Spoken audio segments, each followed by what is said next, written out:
Assalamualaikum warahmatullahi wabarakatuh. Saya Aulia Zahra. Saya Nur Andini. Kita dari kelompok 4 ingin menjelaskan organ dalam sistem peredaran darah. Yang pertama yaitu jantung. Jantung memiliki tugas utama yaitu memompa darah ke seluruh tubuh serta menampungnya untuk kembali setelah organ paru-paru membersihkan darah tersebut. Jantung merupakan organ peredaran darah paling penting dalam sirkulasi darah di tubuh manusia. Dalam sistem peredaran darah, kecepatan jantung dalam memompa menjadi kunci. Semakin cepat jantung memompa, maka semakin cepat juga darah dapat mengangkut zat-zat sisa metabolisme. Setiap kali jantung berdetak, darah dipompa dan sistem peredaran darah akan bekerja. Berikut adalah peranan jantung dalam sistem peredaran darah. 1. Memompa darah. 2. Mengonsumsi hormon dan zat-zat lain. 3. Mengatur suhu tubuh. 4. Mengangkut limbah.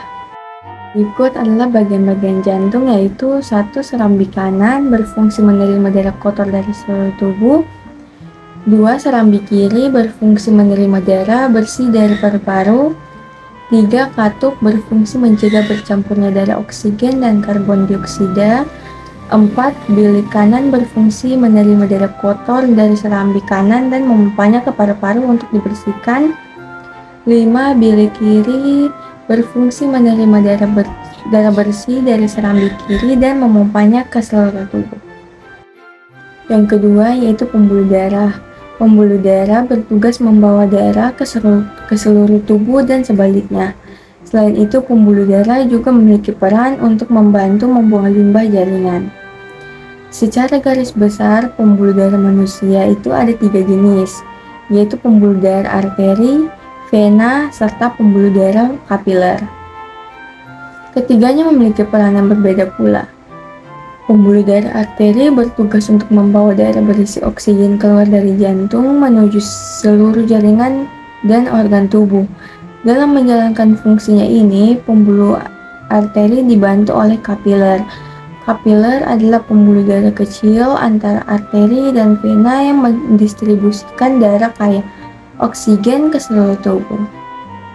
Pembuluh arteri juga memiliki cabang tersendiri yang khusus untuk mengalirkan darah dari jantung ke paru-paru lewat arteri pulmonalis.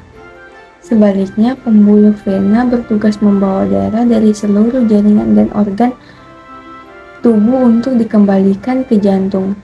Pembuluh darah vena juga terbagi menjadi 2, yaitu vena besar (vena cava) dan vena pulmonalis (vena paru).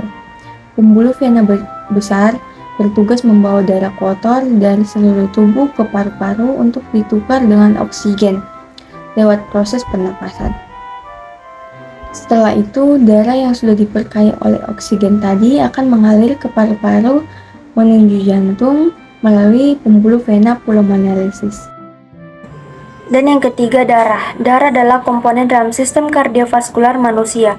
Fungsi utama darah adalah sebagai kendaraan pengangkut nutrisi, oksigen, hormon, dan antibodi ke seluruh tubuh. Darah juga mengangkut zat beracun dan sisa metabolisme seperti karbon dioksida untuk dikeluarkan dari tubuh. Berikut ada 4 komponen darah dengan perannya masing-masing. Yang pertama, plasma darah. Plasma darah merupakan cairan darah yang tersusun dari 90% air dan 10% material. Plasma darah membawa nutrisi seperti glukosa, lemak, vitamin, asam amino, dan mineral. Plasma darah juga membawa karbon dioksida dan sampah hasil metabolisme sel untuk dikeluarkan.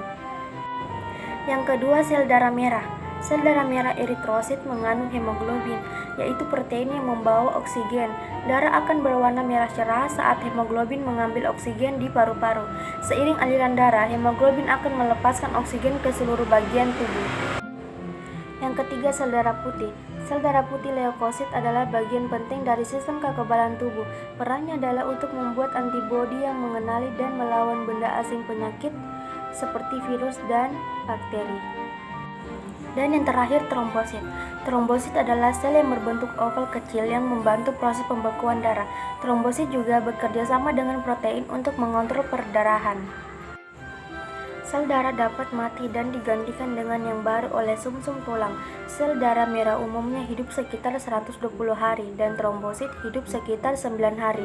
Sementara itu, beberapa jenis sel darah putih hanya bisa bertahan selama beberapa hari saja.